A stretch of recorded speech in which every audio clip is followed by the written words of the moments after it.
Olivia, I don't know if you watched it. I was at an early night, but they tell me Max Dowman was fabulous last night. Yeah, so I actually didn't watch the game up early. Sorry. I watched Spurs game. Oh, did you? Yeah, I watched. Tell me Dowman was great.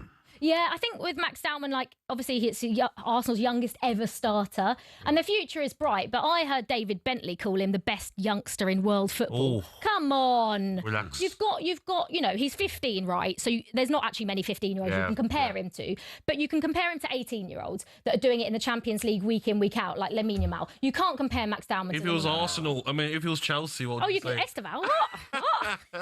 No, the future is, oh my gosh, Max, anytime I've watched him play, I cannot believe that kid is 15, right? But I think it's a little bit too early to maybe saying he's the best youngster. Who's your team in Spain? I'm Barcelona, only because when I was growing up watching football, I loved Lionel Messi. Yeah. Well, who doesn't? What about Italy? What's your team? I have teams all over Europe. I just loved watching Barcelona play growing. Same. So, and Messi. The best ever team that was. Oh my God, best ever side in club football. And that's the reason. But now I can't really have a second team, can you, Al? It used to be Villa. Really? Oh God, I can't tell you the reason why. Oh, why? Oh, not Gabby. No. Why? It was something to do with one of the players, but he now knows about it, which is tragic. Oh. So, Let's break a bit later. What player? when I was 15, right, I had a slightly Crush, yes. Yeah, I had a bit of a crush on Lee Hendry. Oh, did you? I worked with him at Sky, right? And the Sky producers knew about it. And it was one of my mates. And he was like, "Can I tell him?" I was like, "Nah, listen." How did they know about it? Because I was like, he was like, "Oh, you're working with Lee Hendry tonight?" And I was like, "Oh my God, that's hilarious." I used to really fancy him when I was 15. And he told him, and it was the most embarrassing. I could just feel myself going. So he got up in the break. He was like, "Do you want anything, Liv?" And I was like, "No, I'm fine." Like, so do you want my autograph? Do you want a signed picture? And I was like, and then he put love hearts all over my notes and signed it. And what a nice guy. He didn't say that. Do you want my autograph, did he? Yeah. That's nice, though. Yeah, because he knew I was a big fan. Exactly. So. Seen you do that over London Bridge, Gab. They do that. I didn't. Hey, who? Sorry, what? Lee Hendry. Well, I think we'll have a little break on that. There you go, Olivia. Thank you. Right, what we got? Right.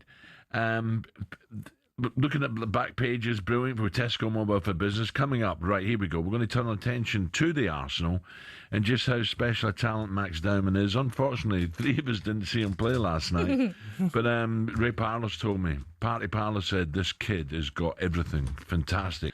The Gunners move into the quarterfinals, but the night was stolen by 15-year-old star Max Dowman, 15, who was sensational by all accounts. Manager Mikel Arteta spoke about Dowman after the game and his sparkling performance. It's incredible. He does it in a really natural way. He's courage, he's brave, he takes people on straight away. He's like he's playing in his garden. You know, it's something very rare to see.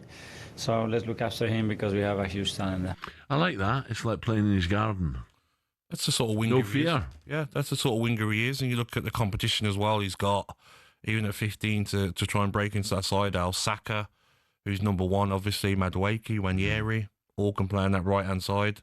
But he's got such a bright future. And it's good that Arteta's bringing him in, taking him out, bringing him in.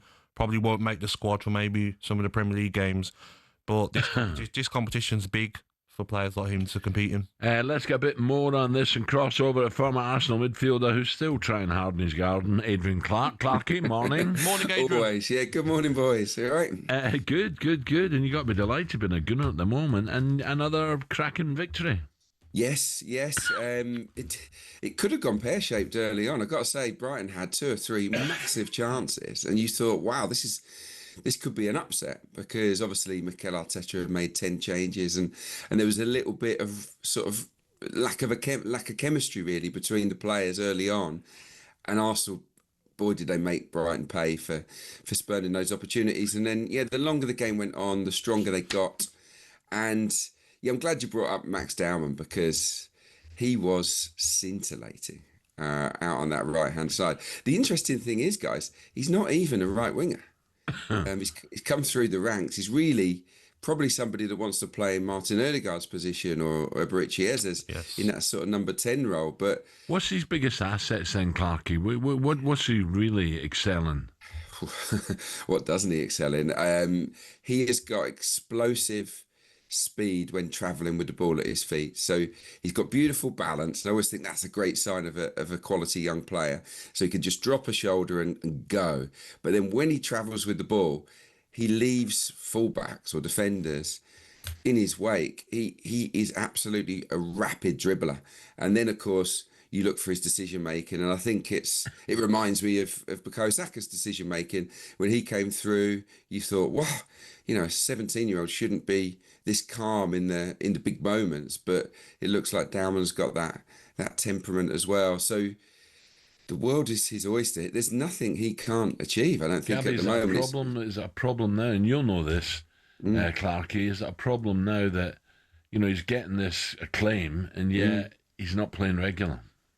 No, but he's got plenty of time to play regular, hasn't he? Yeah, I mean, you know what it's like when you feel you're good enough, you don't care about your age. Yeah. And Mikel Arteta is respecting his talent. There are a lot of managers out there that wouldn't even consider playing a 15-year-old, someone who's not 16 for another, 60 odd days. They wouldn't even dream of it. He's not even taking his GCSEs. It's ridiculous.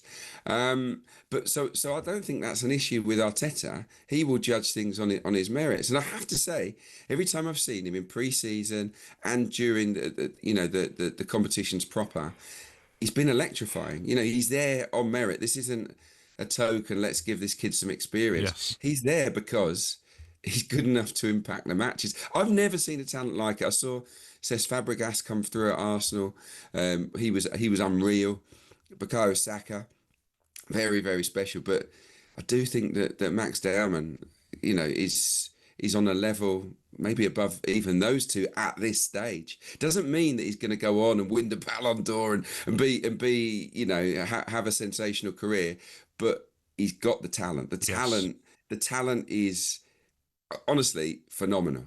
How important as well, though, that other players like Wanyeri getting to start and scoring, that would have meant a lot for him. Ben White getting to game time, Mascara, Louis Skelly, Norgard, Marino.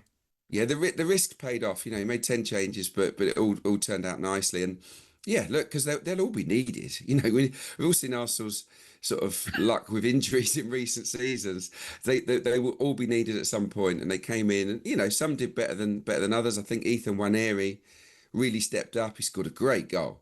I don't know if you saw the goal. It's a lovely sort of team move. Yes. He had, I think, 7 shots in the game. So he was really busy looking to get forward from midfield. So, yeah, step forward for him. There was a full debut yesterday for Andre Harriman, a new 17-year-old. He did really well. He almost scored. And then Saka got a goal from the rebound. So, look, Hale End is stepping up. The academy that they've got at Arsenal is functioning brilliantly. And the scouts as well, I think, deserve a bit of credit because these kids have been spotted at a very early age, and yeah, the talent pool is massive. And obviously, when you add that to what the first team are doing at the moment, it is pretty exciting. I've got to say, it is hard at the moment, I think, for Arsenal supporters. Well, Arsenal go to Burnley, which will be a fight at the weekend, and also. I'm just looking at Bournemouth, looking at the table, Clarkey, second top, magnificent.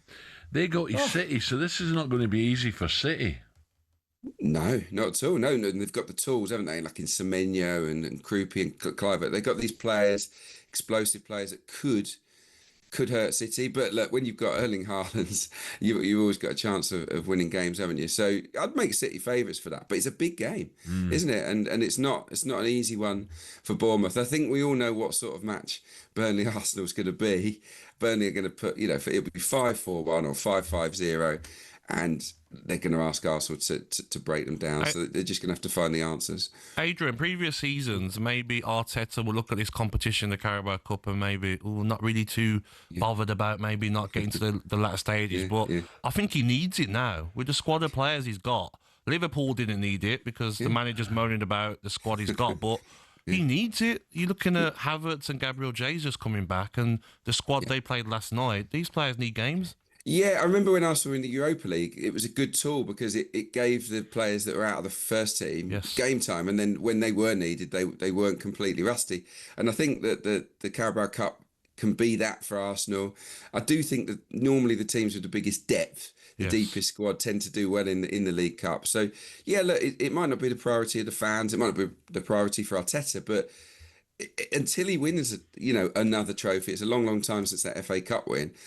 People are going to keep bashing him. So why not try and win the first one? What I will say, especially the squad they have now, Clark. Oh, yeah, look, Arsenal really should be winning major trophies this season. They're certainly good enough to do that. I do think they've had one of the hardest draws possible, though. I mean, barring probably Newcastle or City away, Palace at home is not easy. Game, yes. I was at that game at the weekend. I think Palace were the best team Arsenal played this season. They organised, aren't they? So hard to do anything on the ball because they're in your face, and very well organised. So yeah, I think that there's no gimme that Arsenal get through that. But look, the whole club is absolutely vibrant at the moment, and I've been on this station many times when it's been a bit miserable. So I'm really pleased that how well it's going at the minute. It's fantastic. Yes, Adrian, nice one. Thank you, Adrian. for joining us. Have a great weekend. Thank you, Adrian.